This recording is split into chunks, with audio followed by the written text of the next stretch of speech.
Teie olete muidugi Darwinist kuulnud. Sellest inglasest, kes teeb ahvist inimese. Meil on siin eneseharimise loengud ja ringid, mina käin ka vahel seal. Mitte, et ma otse teed midagi õpiksin, vaid ma kuulan niisama muidu, et aga kuulata. Teised teevad ka enamasti samuti, sest see on tervisele kasulik.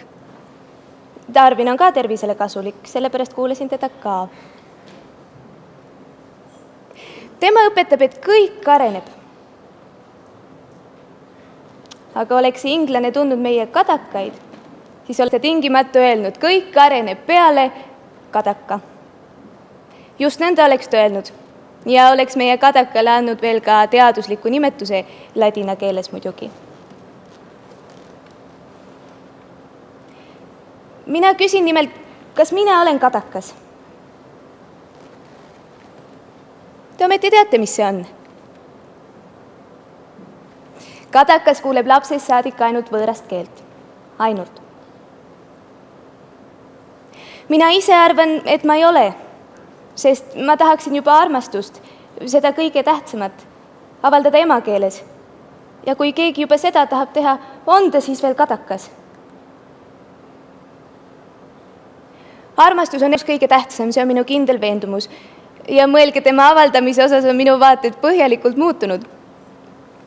Kui mina kunagi peaksin ilmas inimese leidma, keda ma armastama hakkan, siis võiksin ma seda talle öelda ainult eesti keeles.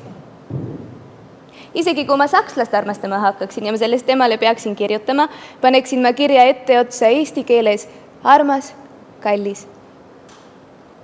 Vähemalt need 2 sõna peab see mees ära õppima, kes mind armastab. Tema võib mulle kirjutada kas või hiina keeli, aga need 2 sõna tahan saada eesti keeles. Tingimata. Kuid see tark inglane ei tundnud kadakaid. Ja kui ma mõtlen, et tema uuris kõik metsad, maad, mered, lilled, puud, loomad ja inimesed läbi ning jättis uurimata kadaka, siis hakkab mul temast hale meel, uskuge või mitte. Mis tulu oli tema suurtest teadmistest, kui tal jäi silmapaari vahele kõige lihtsam ja tähtsam loom, kes ei arene? See sööb augu darwinismi ning minul ei ole enam selle vastu usaldust. Kui Darwin oleks veel elanud, siis oleksin mina sellest temale tingimata kirjutanud, kuid kõneleja ütles, et ta on juba surnud. Ja Goethe ka.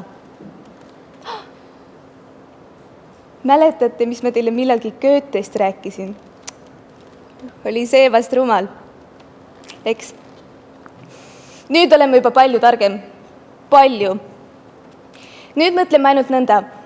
Mis oleks, kui keegi astuks minu juurde ja ütleks, Ramilda Maurus, rõõmustage ja saage terveks, sest Goethe elab alles ja tuleval aastal tuleb ta siia samasse oma tervist parandama, kus olete teiegi.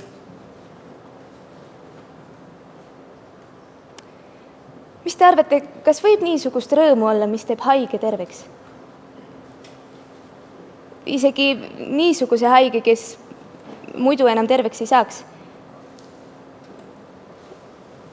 On ju ometi niisuguseid haigeid, kellest teatakse, et nad ei saa enam kunagi terveks.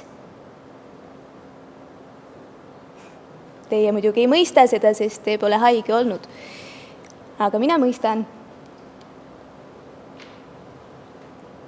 No ja mis oleks, kui Goethe tuleks tuleval aastal tõepoolest siia ja mina aimaksin, et mind ei ole siis enam? Mõistate teie üldse, mis ma tahan ütelda? Tahan nimelt öelda seda, et kui minule toodaks täna homme rõõmusõnum, et Goethe elab alles ja tuleb tuleval aastal meie ravilasse, siis hakkaksin ma nii hirmus oma tervise pärast kartma, et sureksin selle palja kartuse kätte.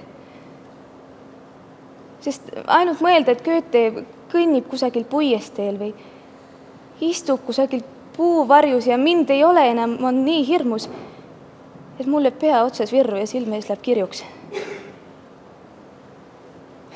Sellepärast on nii hea, et Goethe enam ei ela.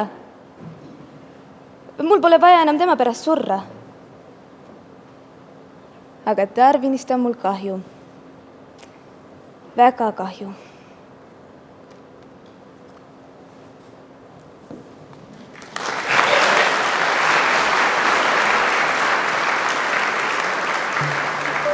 Thank you. Thank you.